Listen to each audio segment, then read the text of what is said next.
दुर्गा नदी के किनारे बसा एक गांव फूलपुर। गांव में कुछ 100-150 लोग रहते थे।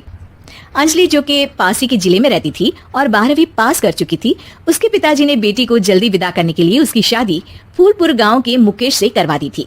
मुकेश कभी स्कूल नहीं गया था और इस कारण वो पढ़ा लिखा नहीं था और बाकी गांव वालों की हालत भी मुकेश जैसी ही थी। मुकेश के घर में उसके माता पिता भी रहते थे। सासू माँ, मैं बाहर मंदिर तक जा रही हूँ, आधे घंटे में आ जाऊंगी। अरे अभी कहीं जाने की जरूरत नहीं है, चुपचाप जाके रसोई में रात के खाने की तैयारी करो। और ये घूंघट क्यों हटा लिया है तुमने? क्या पता नहीं कि इस गांव में औरतें बिना घूंघट के नहीं रहती। रात में अंजलि छत पर जाकर अपनी मम्मी से बात कर रही होती है। तभी गांव की 3-4 औरतें उसे देख लेती है और दरवाजे पर आकर उसकी सास से शिकायत करने लगती है। और क्या हुआ? अरे छत पे तो देखो, आपकी बहू मटक मटक के किसी से फोन पर बात कर रही है, दिन भर फोन पे लगी रहती है। अरे कल तो मंदिर के पास वो क्या कहते हैं, सेल्फी ले रही थी। शहर की बहू रखना अच्छा शान की बात है, पर देखना इसके लक्षण से ये तो तुम्हारे परिवार को बदनाम ना कर दे।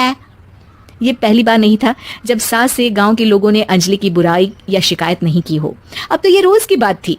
अंजलि ये सब सुन लेती है। जब वो नीचे जाती है तो मुकेश भी वहां आ जाता है। सास कहती है, बेटा, लोग घर आकर शिकायत करने लगे हैं बहू के कामों की, देख लो। पति हो, संयम से रखो इसे। माँ जी, मैं तो अपनी माँ से बात कर रही थी क्योंकि यहाँ कोई बात करने लायक ही नहीं है और अब मैं माँ के पास ही रहूंगी।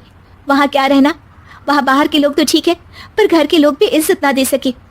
अरे नहीं नहीं अंजलि, ऐसा नहीं है, धीरे धीरे सब ठीक हो जाएगा, तुम फिक्र ना करो। अरे बस कुछ बोलना ही नहीं है, सर पे चढ़ा रखा है बहू को। सास मुकेश की नरम बात सुन के वहाँ से मुंह चढ़ाकर चली जाती है। मैं तो कहती हूँ हम दोनों शहर चले जाते हैं। मैं पढ़ी लिखी हूँ, मुझे वहाँ नौकरी भी मिल जाएगी और थोड़े दिनों में आप भी वहाँ कुछ काम ढूंढ लेना। अरे नहीं नहीं अंजलि, हम यहाँ ना गांव का खेत, माँ पिताजी को छोड़कर शहर नहीं जा सकते। माँ पिताजी को कैसा लगेगा और गांव वाले क्या सोचेंगे? ये कहकर मुकेश सोने चला जाता है और अंजलि की गांव वालों द्वारा बुराई का सिलसिला बहुत दिनों तक चलता ही रहता है। लेकिन अंजलि गुस्सा ना दिखाते हुए समझदारी से काम लेती है। बारिश का मौसम चालू हो जाता है। जोरदार बारिश से पूरे गांव में हाहाकार मच जाता है। दुर्गा नदी में बाढ़ आ जाती है और बाढ़ का पानी पूरे गांव की फसल तबाह कर देता है। फसल की ये हालत देखकर गांव वाले निराश हो जाते हैं और बात तो यहाँ तक पहुँच जाती है कि कुछ लोग तो अंजलि को इस सब का दोषी ठहरा देते हैं। अरे पूरी फसल तबाह हो गई, पता नहीं किसकी नजर लग गई है। अरे जब से चौधरी परिवार में ये शहर की बहू आई है ना, तब से ही गांव की शांति चली गई है। इसके कर्म कांड से माँ दुर्गा नदी भी खुश नहीं है। ये सब सुनकर बेचारी अंजलि रोते हुए अपने घर चली जाती है। कुछ दिन बाद सभी गांव वाले अपनी फसल का मुआवजा लेकर अपने अपने घर आते हैं। मुकेश भी 1500 लेकर आता है। अंजलि को जब पासबुक दिखाता है तो अंजलि हैरान हो जाती है। अरे, ये पासबुक में तो उन्होंने 4000 की एंट्री करी है और आपको सिर्फ 1500 दिए। सच में? अरे वो सरकारी अफसर आपको बेवकूफ बना रहे हैं। सरकार की तरफ से हमें 4000 मिले हैं लेकिन बाकी का सारा पैसा खुद ही खा रहे हैं। आप लोग के अनपढ़ होने का फायदा उठा रहे हैं। ये सब सुनकर मुकेश परेशान हो जाता है लेकिन अंजलि उसे हिम्मत से काम लेने को कहती है और सुबह होते ही मुकेश को पंचायत कार्यालय ले जाती है और साथ में गांव के और लोगों को भी। आप सरकारी बाबू क्या गांव के लोगों को बेवकूफ समझते हैं? आपको क्या लगता है ये पढ़े लिखे नहीं है तो आप कुछ भी मनमानी करेंगे? ये बेचारे दिन रात इतनी मेहनत करते हैं, ये हमारे अन्नदाता हैं और आप इनके साथ ऐसा धोखा करते हैं। अरे क्या बके जा रही है ये लड़की, किस धोखे की बात कर रही है? अपने कांड करके नदी माँ को नाराज करके हमारा नुकसान करके इसे चैन नहीं मिला क्या?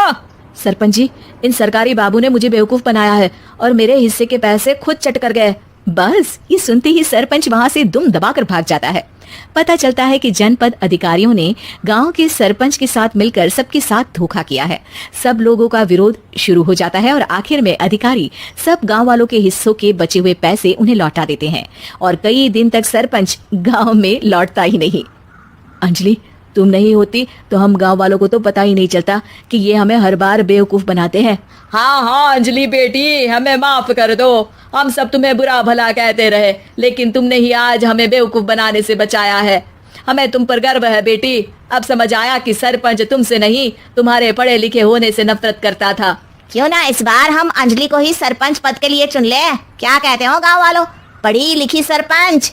बस पूरा गांव अंजलि के लिए ताली बजाता है और अंजलि की सास उसे खुशी से गले लगा लेती है।